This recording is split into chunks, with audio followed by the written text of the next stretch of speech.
Hey everyone, welcome to an episode of New Gameplay Today. My name is Marcus Stewart and I am joined by Charles Harte. How are you doing today? Surviving. Yeah! Just like Abby in the apocalypse.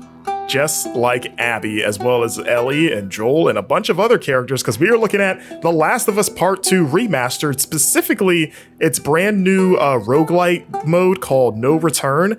I got to fly out to Sony Interactive Entertainment's office in San Mateo, California to play a few rounds of this, as well as talk to the director of the remaster, Matthew Gallant, just to sort of learn how the mode came to be, which you can actually read an in-depth preview of all of that on GameInformer.com right now.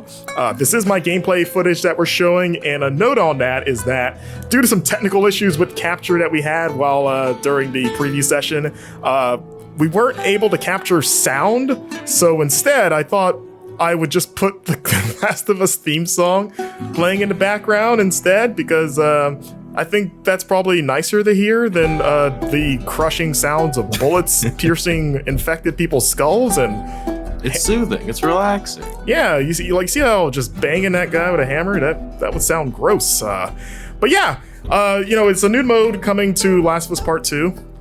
And I so far, I guess my overall impressions of it as a fan of roguelites is that it seems pretty fun so far. Like, I'm a big fan of The Last of Us, both games. And the way that No Return is structured is that you have a roster of 10 playable characters.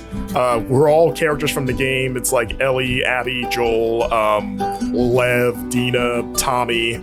They each have their own like specialized traits, and they're not all available right off the bat. Like, I think only, if my demo was any indication, I think it was only Ellie and Abby at the start, and then you unlock the other ones as you complete challenges and fulfill conditions. But you take them down like a randomized sort of like series of levels and combat encounters, each with their own special stipulations and like mods, until you reach the final boss at the end, which again, there's various final bosses. And yeah, like again, if you're a roguelike fan, it's what you would expect, but I think it offers some cool twists on the Last of Us Part 2 formula. First and foremost, Charles, are you a fan of The Last of Us and or roguelites? Yes and yes. I like them both, but I don't think I ever would have considered that they would have done this, I think. I just don't... I think it's a really cool, fun mode, but something about the, like... I guess a lot of indies like to use roguelikes as a thing, and I don't know. This was just a complete surprise to me, and I am pleasantly so, because I like an excuse to jump back into the game without necessarily having to like commit to a whole playthrough. But yeah, I mean, especially to check out the other characters. I was gonna ask you. You were saying there's some like differences between them. Do you know, like, I assume like weapons are different, but is there a difference just in like between Abby and Ellie that you saw? Yeah, so each character has kind of like passive traits, as well as they might start with like a specific starting weapon and other perks. So Ellie is sort of from what I remember, she's kind of the balanced character of like, she's kind of like middle of the road, a good starter choice, whereas Abby, because, she's a trained fighter, she focuses more on brawling, and she actually has a perk where she can regain health by punching people. And it kind of leads to like how video gamey this mode is. Like, talking to Matthew Gallant, they talked about how, because this mode is non-canon, obviously, and it kind of gave them like a chance to kind of get wild and do some like fun things. So like for Ellie's Reagan, you'll be like punching people, and then like health icons fly out of them or appear as they're like screaming for their lives. Mm-hmm. So like stuff like that, like you're seeing I'm playing as Lev here. Lev is a more stealth focused character, so he automatically starts with his bow. Yara, her special perk is that she always has Lev as a companion, because some of the stage, but because of that, she has a overall like weaker starting arsenal, since you have an AI companion with you, so you kind of have to build her up. It takes longer to build her up in terms of like the items and perks you have. But yeah, every challenges. Like, you go into a world, you fight waves of enemies depending on the stipulation, and then in between levels you go back to the hideaway and you upgrade your weapons or unlock new weapons and like tools based on what you found throughout the world. So you'll go around like hunting for stuff. You're scored at the end of it, like you get graded, which also influences what your rewards are. And then there's different challenges where it's like, oh, if you complete 2 matches as Ellie, you'll unlock Dina as a playable character. You know what I mean? And you have like a roadmap of challenges that you can choose to focus on if you want, or you can just sort of play passively and see what happens. And then in terms of the mods, the levels have different conditions. Like one mod can make it foggy so that it's harder to see people, but it also makes you easier to hide in.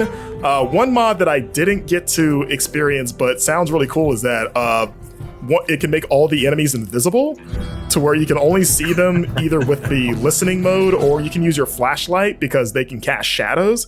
So it offers like a different twist to play. And you unlock more mods and just different playing stipulations as you play the mode. Like because talking to Matthew Gallant, this mode seems really big. They said it might take roughly 7 hours to completely finish.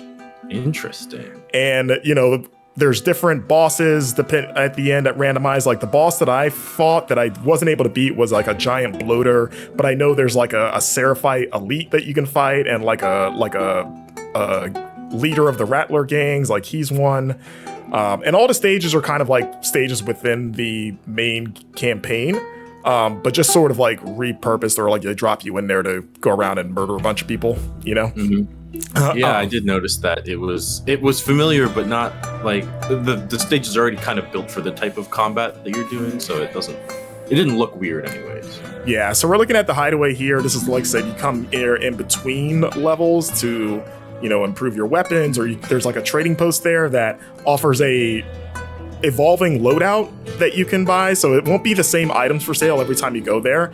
And you can also spend resources to re-roll the loadout. So if it's something like, oh, I don't want a shotgun, I'd rather buy something else, you can spend a little bit of money to re-roll and see if it offers maybe something that you do want. But yeah, are you changing, sorry, just real quick, are you changing characters within a run, or is this are these different runs? You're sticking with the same character. Okay. And of course, it's permadeath, where if you lose, you have to start the entire run over from scratch. But like, there's different difficulty options, so you can make it as easy or hard as you want. And there's even like a custom game option where you can pretty much filter what mods and what stipulations you want to appear in the run. So if you don't, like maybe there's a game mode like Hunter for example, you're like, oh, I don't really want to do that one on this run. You can just turn that off so it never appears.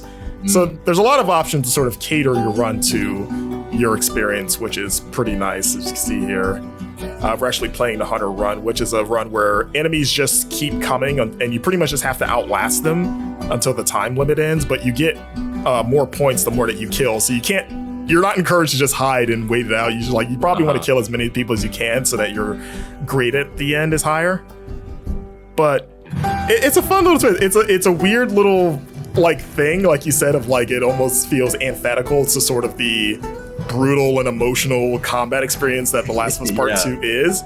But it is a fun like surprise for like the remaster package of like, let's just do this roguelike mode. And one thing I do like about it is that it kind of forces you to rethink and change your tactics regularly, which is something Naughty Dog wanted for this, because they were like, oh, in the base game you can kind of stick to a strategy and roll with it if it works for you, whereas this game kind of forces you to work with what you have and always throwing a curveball at you. So it's a nice sort of like dessert to the main campaign of like, oh, I think I've mastered this combat, I want to see how good I am, where the game is constantly throwing new things at you, Yeah. So that's about concludes a look at No Return. It's going to be a part of Last of Us Part 2 Remastered, which launches, I believe, January 19th for PlayStation 5 exclusively. The package itself is a 4K remaster of the game. It's got like native 4K unlocked frame rate. It's got a developer's commentary, the lost levels. So it's a pretty substantial package, it seems like, and it's like a $10 upgrade if you have the original version of the game, which is nice. But I'm excited to play more of this. I was disappointed when the demo ended, which is always a good sign with any demo. Like, I kind of want to see how much other stuff there is to unlock as you complete runs, and also just try out the other playable characters. Do you think you will give this a shot? Absolutely. I mean, I've been looking for an excuse to come back to this game anyways, and with this being like a nice little mode, I'm excited. A little mode. It seems more significant than that, but I'm excited to get my hands on it. Yeah, I had the same reaction. But I'd forgotten how good The Last of Us 2 plays just as an action game until I got back into it. I was like, oh yeah, I forgot how good shooting and brutalizing people in this game is, as they cry out for help and they scream like, oh no, Steve! We liked him. I was going to ask if they still have names in this mode. Oh yeah, like yes. Which makes it funnier because it's so much more goofier, but then they're still just like, oh no, Brandon, we loved him, and they're just like so distressed that you're doing like a bunch of dumb stuff. So a best of both worlds situation. But yeah, thanks for watching, everyone. If you want to tune into other episodes of New Gameplay today, be sure to subscribe to our YouTube channel. And like I mentioned before, I have an in-depth, hands-on preview of No Return up on GameInformer.com that you can read right now. Thanks for hanging out with me, Charles. Of course.